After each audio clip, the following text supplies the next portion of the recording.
I settled into the familiar creak of my armchair, the worn leather molding itself around my frame like an old friend. Outside, the leaves performed their slow, swirling dance in the crisp autumn breeze, a quiet reminder of the passing seasons. The house was silent except for the faint ticking of the grandfather clock that guarded the corner of the living room. Life felt manageable, if a bit lonely. Years had softened the sharp edges of time, and my routines had narrowed into this peaceful, solitary rhythm. I cherished these small moments, even if they were tinged with the shadow of absence, the children grown, scattered across cities and lives of their own. Still, I found comfort in the quiet, the steady heartbeat of my home. It was my refuge, my sanctuary. That peace was a fragile thing. Rebecca appeared one afternoon with that sweet, practiced smile, the kind that wrapped itself carefully around words and hid the thorns beneath. I had welcomed her into our family with open arms not long ago, believing her to be the daughter I never had. She carried herself with effortless charm, and I felt the honest warmth of hope. Hope that David, my son, had chosen a partner who would stand beside him with respect and love. But beneath her smiles, something shifted. It was subtle at first, a strange tightening in her eyes when she watched me. Casual conversations morphed into pointed inquiries about my health, each question landing like a quiet jab disguised as concern. "Have you thought about getting help around the house? Perhaps someone to assist with daily tasks," she suggested once, her voice laced with something I couldn't quite place. I smiled politely, brushing off the notion as unnecessary. But the seed had been planted, and from it, a growing unease sprouted in the pit of my stomach. Then, during her last visit, the mask slipped just enough for me to see the storm behind her calm facade. We sat in the sunlit kitchen, the scent of freshly brewed tea filling the air, but her words turned cold and calculating. "Mother," she said, leaning forward, voice soft but insistent, "have you considered palliative care? It might make things easier for you. You don't have to carry this burden alone." She said it as if it were a simple, even kind suggestion, but the truth was sharper than any blade. I could feel the walls closing in, the room shrinking as the weight of betrayal pressed down on me. The home I had built with my own hands, the laughter shared, the tears endured, the memories woven into every corner, was being risked by the woman I had trusted.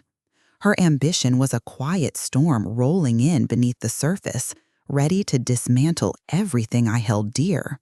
The betrayal crashed around me like distant thunder, a violent reminder that appearances were deceiving.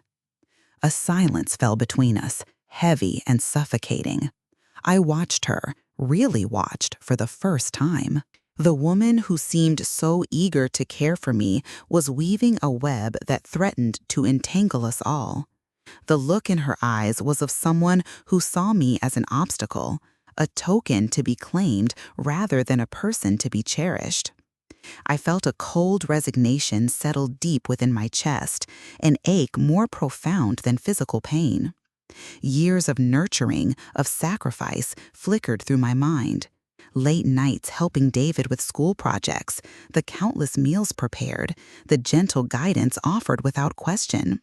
And now, here was the woman who wore the title of wife, yet wielded a quiet malice beneath her smiles. The thought settled with brutal clarity. I was no longer safe in my own home. I did not cry. The weight of shock and sorrow rooted me to the chair, my gaze fixed on the swirling leaves outside the window, as if their steady motion could anchor me to something solid. The coffee cup before me grew cold, its warmth lost beneath the chill of what had just been revealed. All at once, the fabric of my life felt frayed, threatening to unravel completely. It was in that moment, amid the turmoil and confusion, that I realized the truth of my situation. This was no passing worry. It was a calculated invasion, a betrayal not just of my trust, but of the very heart of my family. And yet, beneath the anger and hurt, I felt something else stir quietly within, a flicker of resolve. The truth was my shield, and silence my sword. I would not succumb to this treachery with tears or accusations. My path would be one of patience, calm, and ruthless observation. There would be no dramatic confrontations, only a slow, deliberate unraveling of the lies. The leaves outside continued their dance, indifferent and persistent. So must I be. Rebecca's visit had cracked the surface of my serene life, but beneath the break, something stronger was beginning to take shape. I would use every skill I possessed, every lesson learned, every quiet strength ever earned, to protect what was mine and reclaim the dignity that had been threatened. The storm she brought would not destroy me. Instead, it would reveal the depths of my own resilience. I took a deep breath, steadying the tremor in my hands, and let the silence settle around me once more. The quiet was no longer a veil of loneliness, but the calm before a carefully orchestrated storm.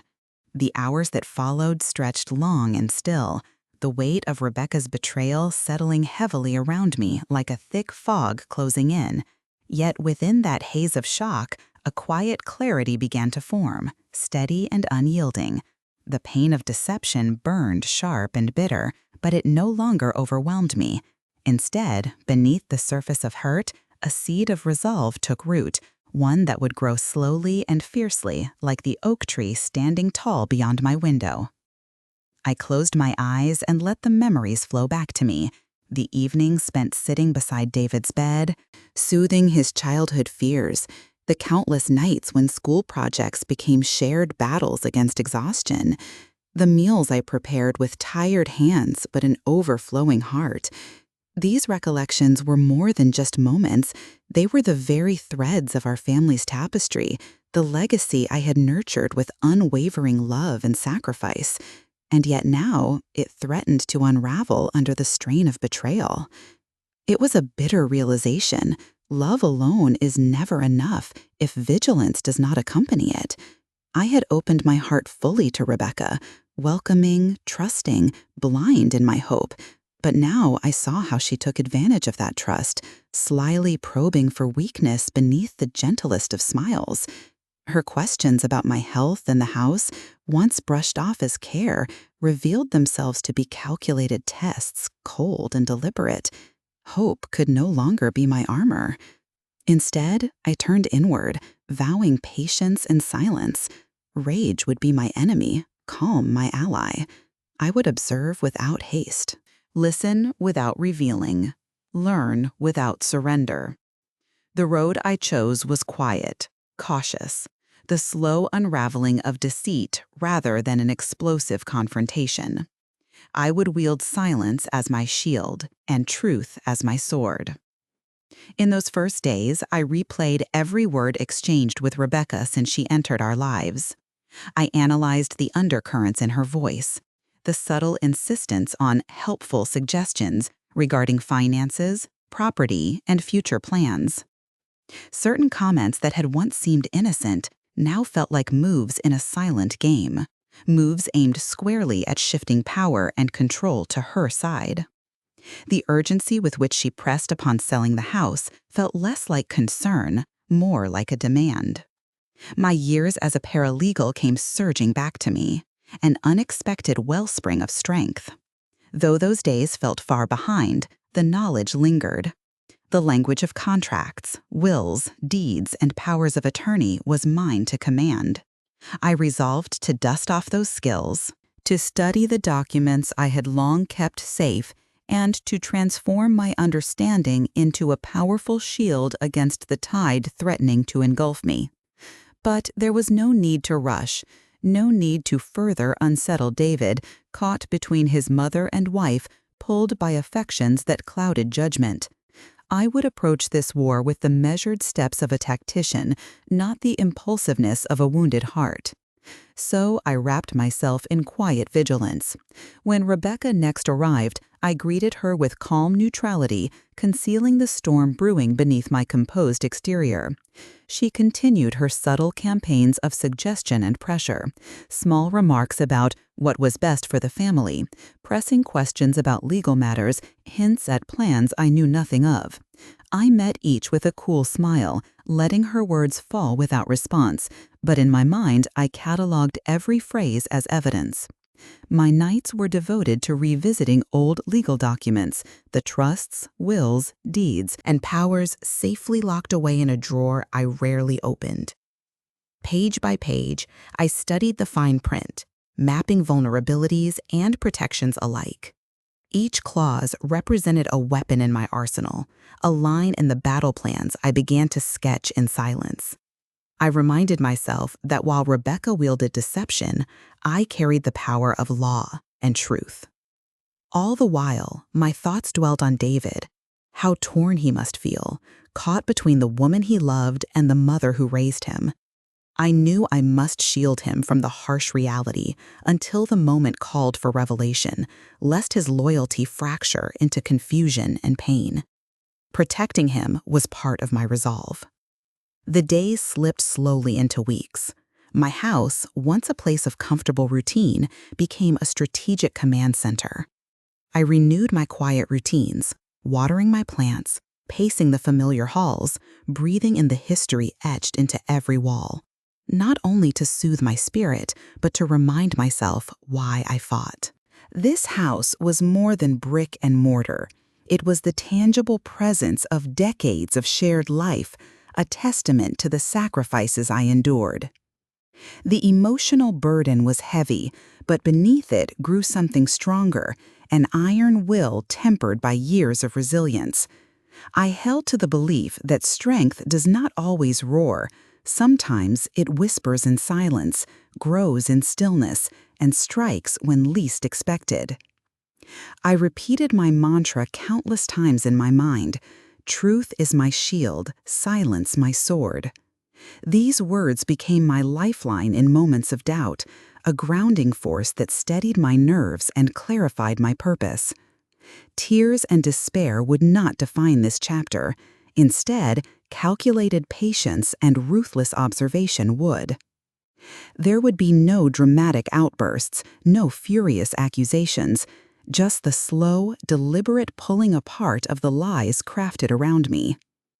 Rebecca, for all her ambition and cunning, had underestimated the depth of a mother's resilience.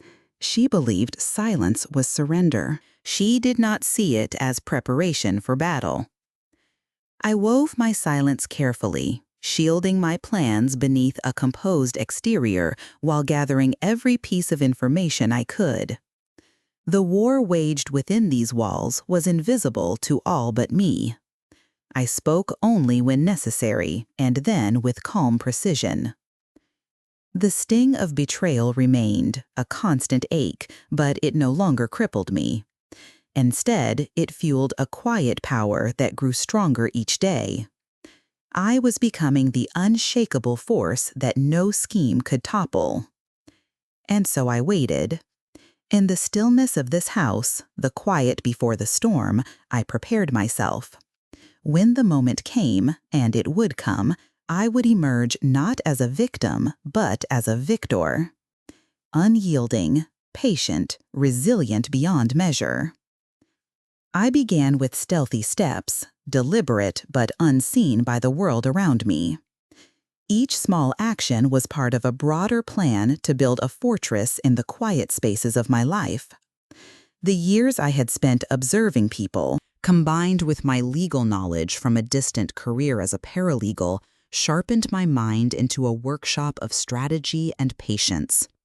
No longer simply a mother cast aside, I was a woman awakening to the strength contained in calm resolve and careful planning. Every moment became a chance to collect pieces of a puzzle, fragments of truth hidden beneath Rebecca's polished words and restless ambition. I started keeping a journal, a detailed record of observations, contradictions, and subtle manipulations. Every visit, each phone conversation, every passing comment was carefully logged, from her inquiries about financial accounts to her subtle probes into the house's legal status. Each detail was a thread contributing to a map of threats and motives that endangered everything I held dear. The house itself felt alive with quiet tension. Its walls, steeped in decades of memory and meaning, seemed to pulse with a silent witness to my resolve. The creak of floorboards, the faint scent of aging wood, the long shadows cast by fading sunlight, they all spoke of the passage of years and the endurance of what had been built in love and sacrifice.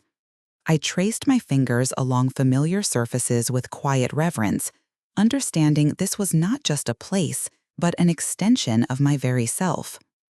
Determined to reclaim control, my first decisive step was to reach out to Joanna, an old legal friend whose integrity and knowledge I trusted above all else.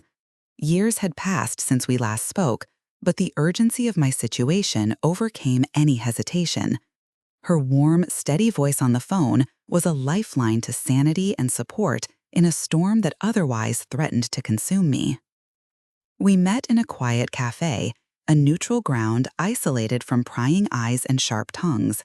Across the table, with a few copies of my notes and documents laid carefully before us, I reconstructed the foundation of my case from Rebecca's deceptive maneuvers and subtle aggressions.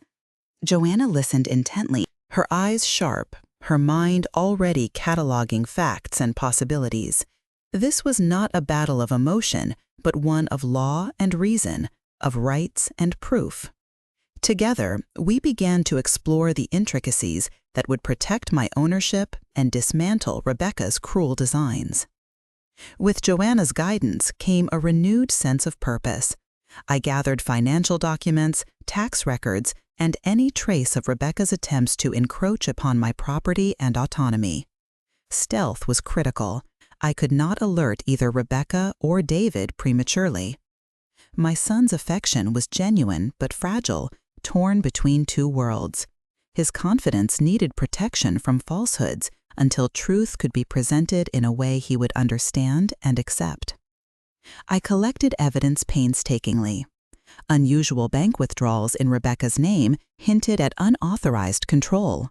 Neighbors, carefully engaged through friendly conversation, shared observations of late-night visitors and concealed activity around the house. I recorded moments when Rebecca's mask slipped, capturing careless admissions that now served as irrefutable proof. These pieces formed the backbone of a legal shield that grew stronger with every passing day. Each document was cataloged and secured with meticulous care. This was no longer merely a personal fight. It had transformed into a battle for justice, protection of legacy, and reclamation of dignity. The burden I carried was heavy, but beneath it grew an iron will tempered by years of resilience and experience. In the midst of this, I sought refuge in simple acts that reminded me of life beyond conflict. Caring for my beloved plants, sipping warm tea in the morning light filtering softly through the curtains, letting memories of happier times shine briefly through the looming shadows. These moments grounded me and clarified my reason for fighting, not just for possessions, but for the sacred pride of a family's foundation. I watched Rebecca's visits closely, preserving her every move. Her confident demeanor began to falter subtly, a flicker of impatience in her gaze, a forced inflection in her voice, a hesitation before pressing certain topics. No longer naive, I was a sentinel, aligning facts with feelings, detecting the faintest tremor that revealed her true intentions. David remained a fragile presence in this dynamic, caught in the crossfire of love and loyalty. I harbored a deep determination to shield him from the ugly truths, treading carefully to prevent fracturing the fragile bonds of family before the groundwork was firmly established. Protecting him became one of my most delicate strategies. Behind closed doors, I engineered contingency plans. The sting of betrayal was my constant companion, yet I channeled that anguish into measured and precise action. There would be no dramatic outbursts, no acrimony to tear us apart prematurely. Every move was calculated, every step weighed. Gradually, my home shifted from a place of quiet comfort into a strategic command center. Each drawer I opened, every paper I examined, every whispered conversation I recorded fortified my arsenal. I embraced this transformation. The very walls seemed to echo my determination. Rebecca, confident in her own schemes, mistook my silence for weakness. She failed to see that it was the incubation period of a storm she could neither predict nor withstand. I continued weaving my silence, a veil over the growing fire beneath. The war was invisible to all but me.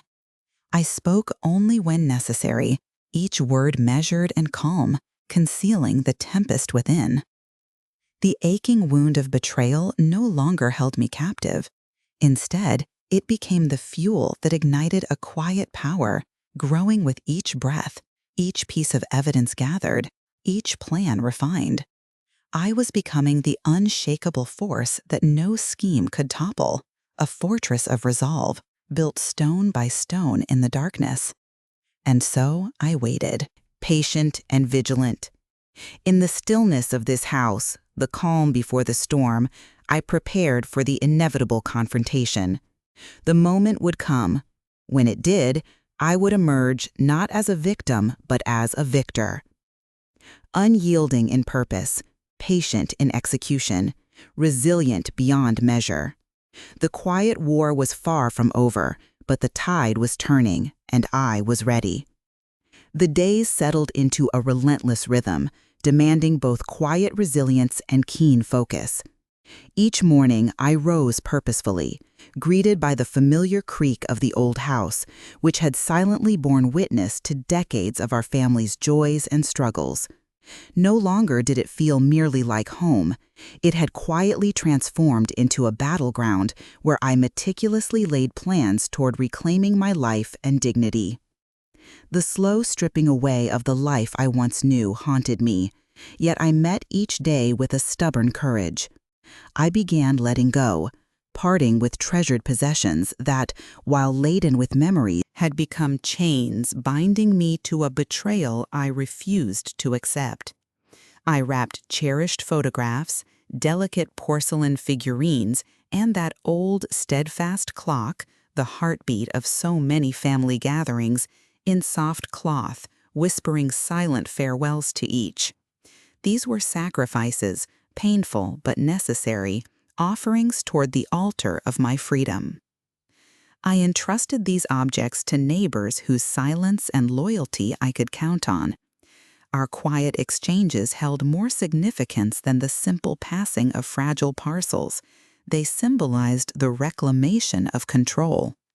Each item carefully logged in my ledger, an unyielding record to affirm my transparent and rightful stewardship. When the time came for confrontation, there would be no room for doubt or accusation. Every transaction would reveal my clarity of intent. Throughout this process, Rebecca continued her performances, her visits a mask of warmth and charm, her smiles polished but increasingly brittle under my vigilant watch. Throughout this process, Rebecca continued her performances, her visits a mask of warmth and charm, her smiles polished but increasingly brittle under my vigilant watch. I noticed the desperation veiled beneath her politeness, subtle urgings to David, pressing him toward hastier decisions regarding wills and property rights. She believed herself untouchable, confident in the web she had spun around this house and its inhabitants. David, caught painfully between wife and mother, drifted through confusion and divided loyalty. His love was genuine but fraught, and I bore a profound duty to shield him from the ugly fissures beneath the surface. I created protective walls of silence and softness, determined to preserve his innocence until the time was right. This was a fragile balancing act. Too soon, and all could crumble. Too late, and wounds would deepen beyond repair. Behind the sanctuary of my closed doors, I devised contingency plans with painstaking care. The betrayal I carried was a constant ache, yet it was no longer the harrowing weight of defeat. Instead, it was the force that propelled precise, measured action. There would be no sudden outbursts, no reckless words to fracture what delicate peace remained. Every move was calculated, every step weighed in quiet determination. My home, once a haven for comfort and memory, quietly became the nerve center of my strategic resistance. Every drawer I opened hid secrets. Every paper I examined fed the arsenal of truth I amassed. I recorded whispered conversations, strung them like pearls of undeniable evidence in the tapestry of justice I was weaving. The walls that had sheltered me now seemed to echo my growing resolve. Rebecca, arrogant in her assumptions, mistook my silence for conceding defeat. She did not perceive the turmoil beneath, the growing storm that she was preparing to face but did not understand. Where she saw passivity, I hid patience and power, tempered by years of careful observation. I wove my quiet like a cloak, a veil over the smoldering fire of a battle only I knew was raging. The war inside these walls was invisible. A tempest of resolve held tight beneath a carefully composed exterior. When I chose to speak, and I did so sparingly, every word was measured, precise, and purposeful, carrying the strength of a woman who would not be broken. The deep scar of betrayal no longer confined me. Rather, it ignited an ember of quiet power that fueled me through long days and restless nights. With each breath, each document gathered, each plan refined in the solitude of my thoughts, I grew stronger, an unshakable fortress built stone by careful stone in the enveloping darkness. So I waited, patient and vigilant. Within the stillness of this house, the fragile silence before the inevitable storm, I steeled myself for the confrontation I knew was coming. When the moment arrived, I would rise, not bowed by pain, but triumphant in purpose. Unyielding in my resolve. Patient in my execution. Resilient beyond measure. The quiet war was far from over, but the tide, unmistakably, began to turn. And I stood ready. Yet amid the preparations, I allowed myself brief moments to reflect on the paradox of my situation. Here I was, nearing 70, entrenched in a covert battle to reclaim a life marred by betrayal. The house, which once held the sounds of laughter and warmth, now hummed quietly with tension and resolve.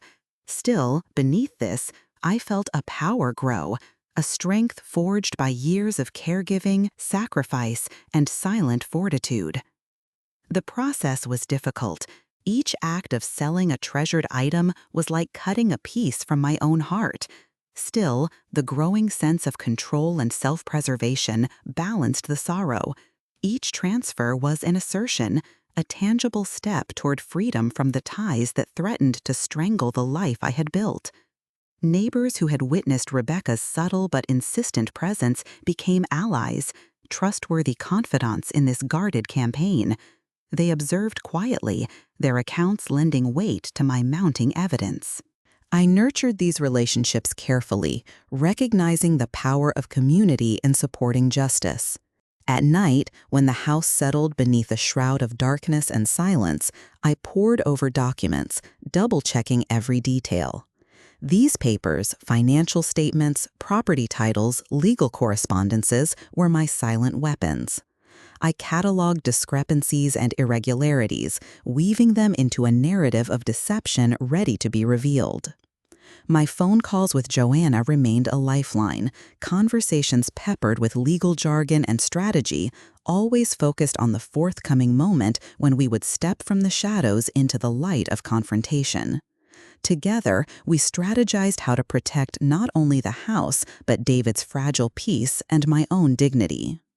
Despite the relentless pressure, I found strength in small daily acts, tending the garden my hands had nurtured for years, sipping tea while sunlight played softly through the curtains, revisiting old photographs that reminded me of a life lived with love, even if now threatened. These rituals sustained me, grounding my spirit amid the unfolding storm. Rebecca's presence loomed like a dark cloud over these days, yet her underestimate of my silence was her greatest mistake. She remained unaware of the meticulous archive of truth growing in these quiet rooms, of the patience honing a blade that would one day cut through her mesh of lies. The house, the memories, the very walls resonated with the quiet defiance of a woman who refused to be diminished. And so, day after day, I continued, selling, packing, documenting, protecting, guarding the foundation of a battle that would soon break into the open. The final moves were coming. I was ready. The mother who had been betrayed was transformed, calm, determined, prepared to fight not with fury, but with unwavering justice. The afternoon sun filtered softly through the curtains as Rebecca stepped into the house once again, her footsteps light but burdened with an unfamiliar weight. The confident, almost imperious smile she usually wore was present but lacked its usual certainty. It was a fragile mask, barely holding together the storm that simmered beneath her surface, and I could see it falter the moment she crossed the threshold. I stood in the living room, poised and composed, the quiet calm radiating from me, a stark contrast to the turmoil I knew lay beneath her carefully maintained facade. The house, once a sanctuary filled with warmth and laughter, now held an air of solemnity, as if it anticipated the reckoning that had been quietly brewing in the shadows. Rebecca seated herself, attempting to maintain her usual poise, but an unmistakable tension flickered in her eyes. She glanced around as if searching for an escape from the inevitable, though she said nothing. I met her gaze steadily. The silence between us, thick and palpable, charged with all the truths that had been patiently gathered in these rooms. I began deliberately, laying out the pieces of the puzzle with measured care. First came the audio recordings, fragments of conversations caught when her guard was down, exposing the stark reality of her ambitions. Sweet words, laced with cold calculations, revealed her true intent to manipulate and control the house, to force her entitlement upon a family she had never truly belonged to. Then I unfolded the financial web, unexplained withdrawals in her name, forged signatures altering documents, discrepancies in accounts that painted a clear picture of deceit. Each paper was a testament to her designs, each number a chapter of betrayal she had tried so desperately to conceal. I placed the witness statements into the narrative, neighbors who had watched with suspicion, noting the late-night visits, the furtive meetings, these strange faces lingering near my doorstep. These accounts, once whispers, now formed an unassailable testimony. Throughout my presentation, I observed Rebecca carefully. Her facade crumbled slowly, color draining from her cheeks as shock and disbelief gave way to the dawning realization that her schemes were unraveling. She opened her mouth once or twice, but no words came, as though the weight of undeniable truth had silenced her voice. Finally, with careful solemnity, I delivered the conclusion that struck hardest. The house has been sold. The simple declaration hung heavy in the room and struck with crushing finality. The property, the lifelong foundation of shared memories and sacrifices, was no longer hers to claim. Her plans, spun so surely in her ambitions, dissolved before her eyes. The silence that followed was loud and complete, filled with the tension of a defeated woman confronting the consequences of her actions. I held her gaze, unwavering, as I spoke with the quiet strength that had carried me through this long battle. "You underestimated the resilience of a mother," I said softly, each word carrying a lifetime of love, endurance, and unyielding purpose. The space between us was heavy with unspoken admissions and breached trust. This was not a moment of victory shouted from rooftops, but a solemn recognition of justice restored. David, caught between his loyalties, his love for both wife and mother, remained in shadow, shielded from the brunt of this confrontation for his sake. I had guarded him fiercely, knowing that the fragile fabric of family might fray irreparably if exposed too soon. Protecting him was as important as reclaiming what was mine.